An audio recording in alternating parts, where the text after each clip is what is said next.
would you have done this? Yeah, I would have. I mean, I think it's been costly to me and it's been costly to my family, but I think I've advanced the issues in a way that is going to be helpful to people over the long run.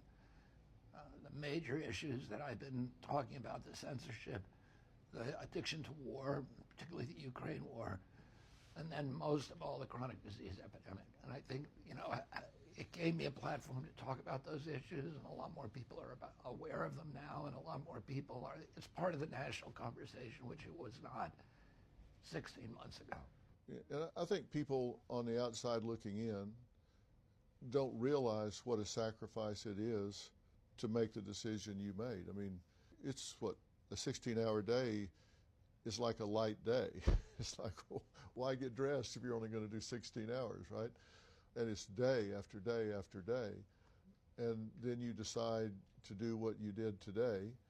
Why now? Was there a reason you did it today instead of 2 weeks ago or 2 weeks down the road? It was just a confluence of events. I actually would have rather done it a little later.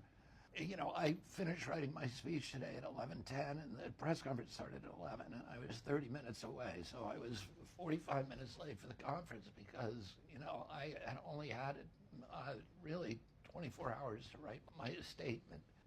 And so I would have preferred to do it under a more relaxed regimen, but Well, you work well under pressure, though. I work well. We have a team that works well under pressure, and President Trump's staff had a whole series of other needs, and we basically we coalesced around their schedule.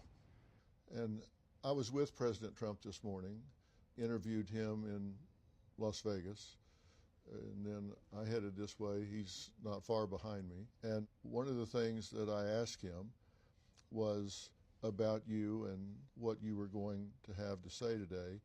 And he had a comment about that for the record, and I wanted to share it with you and get your comments about that. RFK Jr. has offered his support to you and your campaign. How do you feel about that? I'm very honored by it.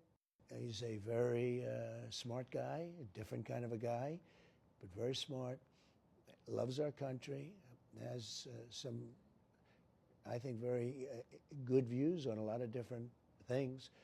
And I've known him for a long time. We've been somewhat friendly, actually. And I think he's going to be a great asset. I think he adds a lot to the election. He's got a good following, tremendous following. I think he adds a lot to the election, and I think he adds a lot to if we win. I mean, he's got some very interesting ideas and good ideas. I think he'll be a fantastic and influential person in terms of getting this country back on track. I think if we win, I think he can be very valuable to the country, and I think he can also help us build up the margins. Will he have a role in your administration? He's a very experienced trial lawyer.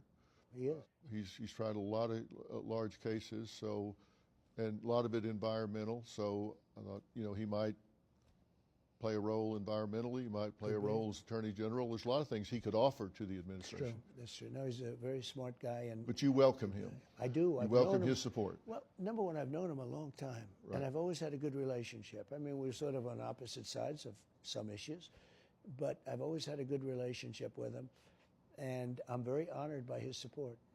Well, I've spoken to him about you in the past, and he's always spoken of you with a great deal of respect. Even though you guys have been campaigning against each other, he's always spoken of you with a great deal of respect.